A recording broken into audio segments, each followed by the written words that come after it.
of the Lord. So when we talk about authority, we talk about the legitimacy to use power. Now, authority cannot function until a jurisdiction is defined for its function. You legal practitioners here, how many of you have seen a case that could not hold in a certain court because they say it is within or beyond its jurisdiction, and so you have to move it to another court? Am I right on that?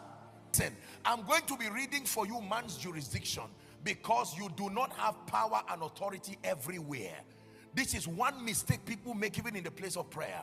The fact that you have authority should already help you to press further to say, Lord, what is the jurisdiction of my authority? There are places where the authority of man cannot function. You were not given that far. Now you will see sometimes that we pray sincerely, but not with spiritual intelligence. You don't have the power to release everybody who is in hell. No, you don't have. It is a possibility, but you don't have that power. You don't have power within the throne room to command the angels and all. There is a jurisdiction to the administration of man's power. And if you do not understand this, you will pray a lot of vain prayers, because you are acting beyond or outside of the scope of your authority. So if you say I have authority, three things: you must show who gave you. Authority is not is conferred. There must be a supervisory system above you. That is the reason why God cannot have authority. He has power. Because if God were to have authority, there must be an entity higher than him that supervises his compliance.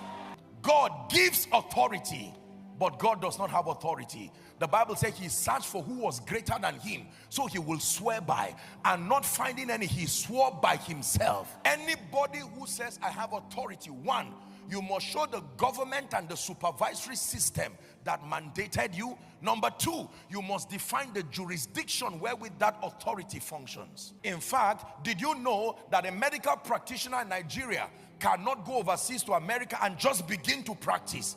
In as much as your certificate is legitimate, you will need to resubscribe to the terms that legitimize your practice of medicine within that predefined jurisdiction.